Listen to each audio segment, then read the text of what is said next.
मेरा बालम थानेदार। चौधरी परिवार में बड़ी बहू दीपा और बीच वाली बहू वर्षा बड़े प्यार से मिलजुल कर रहती है। साथ में खाना बनाती है, सारे घर के काम साथ में खत्म करती है और साथ में शॉपिंग भी करती है। उनके पति अतुल और प्रतीक अपनी पुश्तैनी दुकान मिलजुल कर चलाते हैं। सबसे छोटा बेटा शिवा पुलिस इंस्पेक्टर है।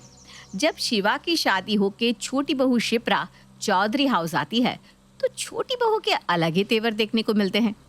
चलो अच्छा है, शिवा की शादी भी हो गई। अब वर्षा, तुम्हारा और मेरा हाथ बटाने के लिए एक और बहू आ गई। हमारा तो घर पूरा हो गया, और क्या चाहिए मुझे भगवान से। सही कह रही है आप भाभी, पर इतना टाइम हो गया शिप्रा की शादी को, उसने अब तक घर के कामों में हाथ बटाना शुरू नहीं किया। हाँ, ये तो तुम सही कह रही हो। मैं अभी शिप्रा को बुलाती हूँ। वो शिप्रा को आवाज़ देती है। शिप्रा, तुम्हारी शादी को इतने दिन हो गए, अब तो तुम्हें भी घर के कामों में हाथ बटाना चाहिए ना। कितने काम होते हैं, हम दोनों सारा दिन करते ही रहते हैं। शिप्रा मुंह बिगाड़ते हुए कहती है। दीपा भाभी, मैं काम क्यों करूं? देखिए, मुझसे ना ऐसी कोई भी उम्मीद मत रखना। ये घर का काम करना, खाना बनाना आप लोगों का काम है, मेरा नहीं। शिप्रा, तुम बड़ी भाभी से ऐसे कैसे बात कर रही हो?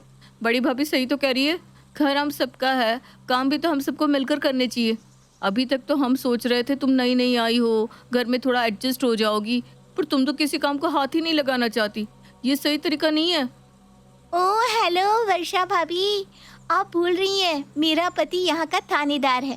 मैं चाहूँ तो 10 नौकर लगा सकती हूँ। मैं ये काम वाम नहीं करने वाली। आप लोग ही करो ये घर के काम। आप दोनों के पति वैसे भी करती क्या है, सिर्फ दुकान ही तो चलाते हैं। लगता है आप दोनों को पता नहीं, जिसका पति जितना ज़्यादा कमाता है घर में उसकी उतनी ही चलती है। तो आप दोनों मुझे काम के लिए नहीं कह सकती।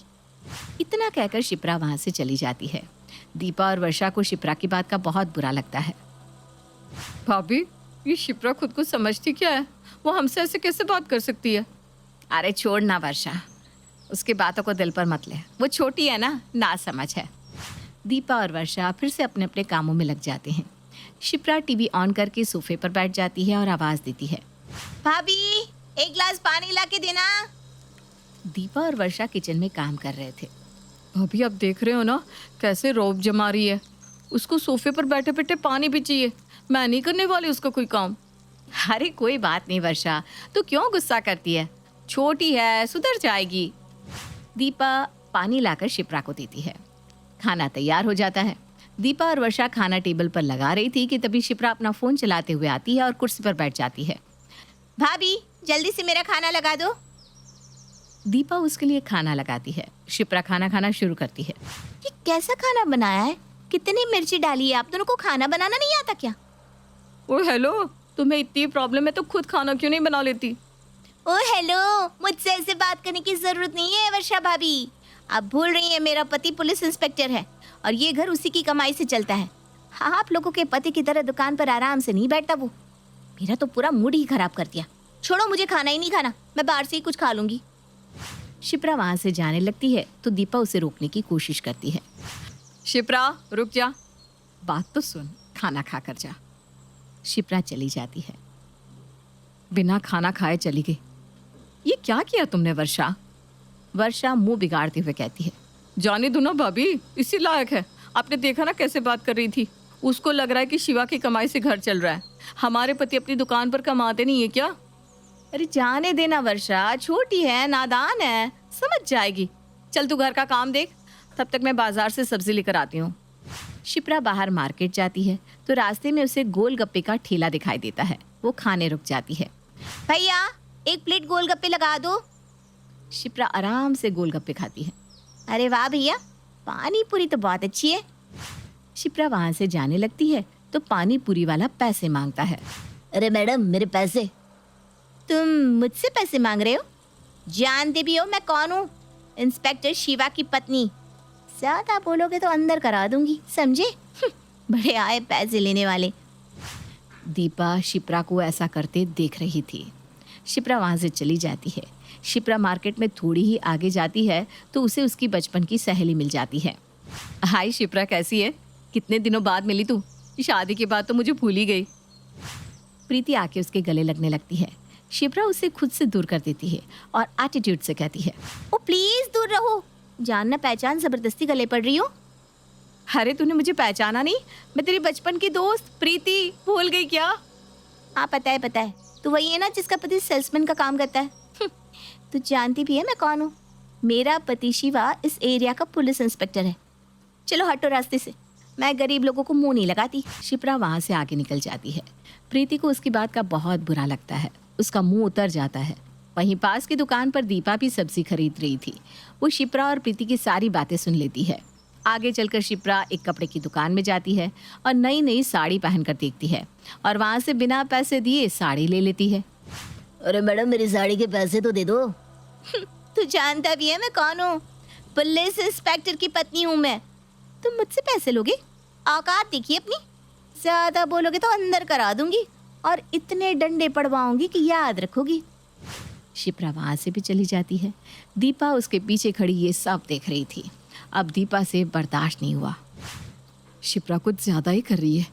वो घर में हम लोगों से बदतमीजी कर रही थी, हम बर्दाश्त कर रहे थे, लेकिन अब तो वो लोगों का सामान लेकर पैसे भी नहीं दे रही, ऊपर से धमकी दे रही है। ये तो बहुत गलत बात है।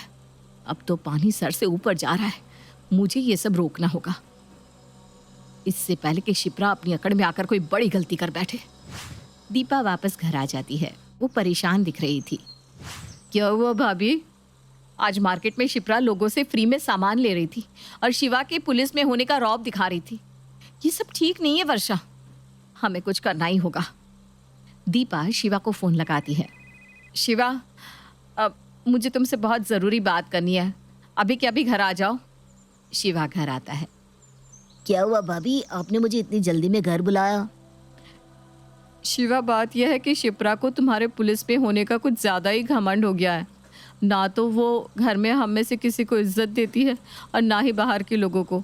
अब तो हद हो गई, वो तुम्हारे नाम की धमकी देकर लोगों से फ्री में सामान लेने लगी है, सब लोगों की इंसल्ट करती है। क्या? शिप्रा ऐसे कैसे कर सकती है? शिवा देखो, वो ऐसा कर तो रही है, पर मेरे पास एक प्लान है जिसके बाद वो खुद ही लाइन पर आ जाएगी। शाम को शिप्रा ढेर सारी शॉपिंग करके गुनगुनाती हुई घर आती है। ला ला ला ला ला ला ला। वो देखती है कि शिवा सोफे पर सर पकड़े बैठा हुआ था। क्या हुआ शिवा, आप ऐसे क्यों बैठे हो? क्या बताओ शिप्रा, मेरी नौकरी चली गई है, अब मैं पुलिस इंस्पेक्टर नहीं रहा। हैं? ऐसे कैसे हो सकता है? अब हम लोग क्या करेंगे? हे भगवान, क्या अब मुझे अपनी जिठानियों के साथ घर के काम करने होंगे? काम की छोड़ो, ये सोचो घर खर्च कैसे चलेगा। बिना नौकरी के क्या करूंगा मैं, कहाँ से लाऊंगा पैसे? प्रतीक भैया और अतुल भैया से बात करो ना, अब तो उनके सिवा और कोई रास्ता भी नहीं है। शिवा और शिप्रा अपने कमरे से बाहर आते हैं। अतुल और प्रतीक सोफे पर बैठे थे। दीपा और वर्षा हॉल में ही कुछ काम कर रहे थे। अतुल भैया, प्रतीक भैया, मुझे आप दोनों से कुछ बात करनी है। मेरी नौकरी चली गई है, मुझे कुछ पैसों की ज़रूरत थी, क्या आप दोनों मुझे थोड़े पैसे दे देंगे प्लीज़? वर्षा गुस्से से आगे आती है। कोई ज़रूरत नहीं है इन लोगों की मदद करने की। आज सुबह से शिप्रा हम दोनों से किस तरह बात कर रही थी, कह रही थी सारे खर्चे इसका पति ही करता है, हमारे पति तो कुछ करते ही नहीं, सिर्फ दुकान पर बैठते हैं। तो अब हमसे क्यों कह रही है, जाए खुद कर ले अपने खर्चे। नहीं भाभी, ऐसा मत कहिए, आप लोग हमारी मदद नहीं करेंगे तो हम कहाँ जाएंगे? दीपा भाभी, आप ही कुछ बोलिए ना। वर्षा सही कह रही है, तुम जैसी घमंडी लड़की और उसके पति की मदद हम नहीं करेंगे। जाओ अपना खुद देख लो। ये क्या किया तुमने शिप्रा? तुम्हारी वजह से कोई मेरी मदद नहीं कर रहा, अब मैं क्या करूंगा? शिप्रा रोने लगती है। मुझे माफ कर दो भाभी, मुझे मेरी गलती का एहसास हो गया है, अब मैं समझ गई हूँ कोई काम छोटा बड़ा नहीं होता, मुझे माफ कर दो, मैं समझ गई। घर में सबके साथ मिलजुल कर रहना चाहिए, क्योंकि अगर हम लोगों से बना कर नहीं रखेंगे तो कोई मुसीबत के समय हमारी मदद नहीं करेगा। मुझे अच्छा लगा ये जानकर कि तुम्हें तुम्हारी गलती का एहसास हो गया है। रो मत, शिवा की नौकरी नहीं गई है, ये सब तो हम सबका नाटक था तुम्हें सबक सिखाने के लिए। तुम हमारे साथ जिस तरह का व्यवहार कर रही हो वो हम बर्दाश्त कर रहे थे, लेकिन आज जब तुमने गोलगप्पे वाले और दुकान वाले से जैसे बात की और उनके पैसे भी नहीं दिए, ये सब मैंने देख लिया था। और जिस तरह से तुमने अपनी दोस्त से बदतमीजी की, उसके बाद हम लोगों ने प्लान बनाया कि तुम्हारी ये आदत सुधारनी होगी।